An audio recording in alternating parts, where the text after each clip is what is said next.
Hello and welcome to week 5 of the Statistics 2 course. For week 5, we're transitioning to an analysis of variance. We're really actually just continuing our work with analysis of variance, but instead of having one factor that we're looking into to see if there's a significant difference in outcomes, there are two factors. You have two different things going on at once here, and we're seeing if basically if factor A has something to do with the differences, or if factor B has something to do with the differences, or what is called the interaction between the two of them, if the combination of the two factors has something to do with it. So that's why it's called a two-factor ANOVA. Um, Recommend you read the book. The book is a little complicated, this chapter, but I want to try to also help make the math of it behind it a little easier. Um, we're definitely in an area right now where the hand calculation of all of this is very complicated and tedious, and I want you to be able to use Excel to help you through it. So for this week, I have here uploaded an Excel tutorial that walks you through how to use Excel to conduct this test rather than you do it by hand. So I highly recommend you watch this video. You'll also see down below, I have mentioned here a capstone assignment. I see that some of you already started looking at that.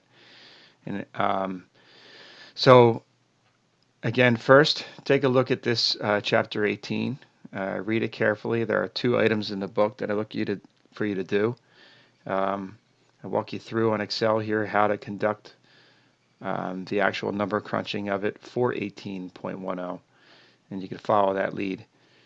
I do recommend that you do two other things this week. Number one, take a look at a week ahead to week 6 to at least see what we have in store so that you can build up a little work ahead of time. At the end of week 6, you have your first draft of the capstone assignment due. And in the capstone assignment, the whole point of this is for you to practice writing a portion of a research article. And in this case here, it's basically the statistical analyses going on within a research article. So last week, each of you handed in or submitted 5 annotated bibliographies of research articles that you found, hopefully pertaining to your area of work or your area of interest as far as academically. So use those as a model, and then we're going to work on practicing writing a portion of one of those ourselves. And just so you understand also, for the long term, the actual final capstone assignment is not going to be due till the end of the course, but we're looking for you to have a first draft submitted on July 2nd, and then that first draft is going to be divvied up to 2 different peers to give you feedback, and I will give you feedback as well. So that first draft is going to get 3 sets of feedback to help you then put together a final draft or your final submission at the end of the course.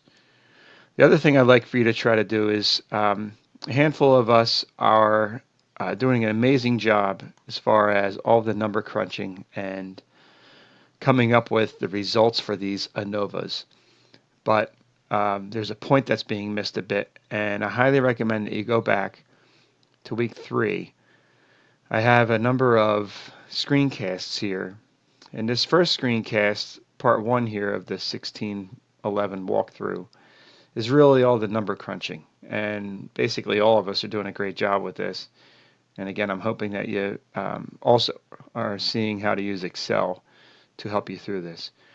But it's the second part here that I recommend that we revisit. And it kind of walks you through the whole purpose of this. And I'm not going to start the actual screencast here, but you can see from the little thumbnail from it. You'll see here that we had a results of an ANOVA table, which that ANOVA table is ultimately letting us know whether or not amongst all of our data that is grouped by different columns, is there a significant difference between any of the pairs within this large group of data? And if that F test or F result comes out that there is not a significant difference, then we stop there. We can say that we retain the null hypothesis and that there is no significant difference among the groups.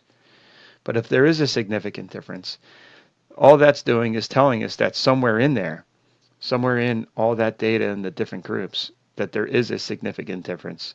But it is not telling us where that difference is. And that's the whole point of then the Tukey's HSD. Many of us are going through and working all the calculations to here, and then we're stopping. The actual finding of the Tukey's HSD is not the end result.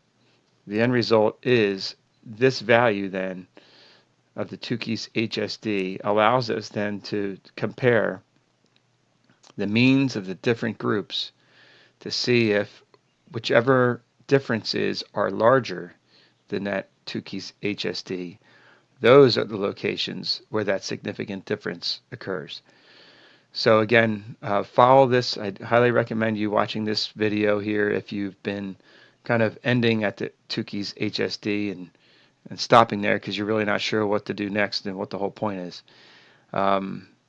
Leaving this course, I'm not worried about the actual number crunching at all. The whole point of the course is for you to identify, or at least to realize that there's a statistical analysis that can be conducted for any set of data that you're working with, either in your professional career or an academic career here.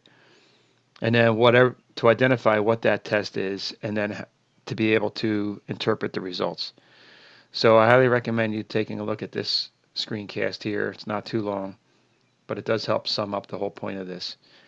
And use that again for this chapter, this chapter 18, which has another variation of the ANOVA, and here in week 5. Ultimately, you're still running that last test of comparing the Tukey's HSD to the differences within the groups. So good luck with this week. Again, I highly recommend that you take a look at the screencast to walk you through and let Excel do the grunt work for you. You can go back to that screencast from week 3 to kind of help you identify what the whole point is, and then put those two together. All right, thank you.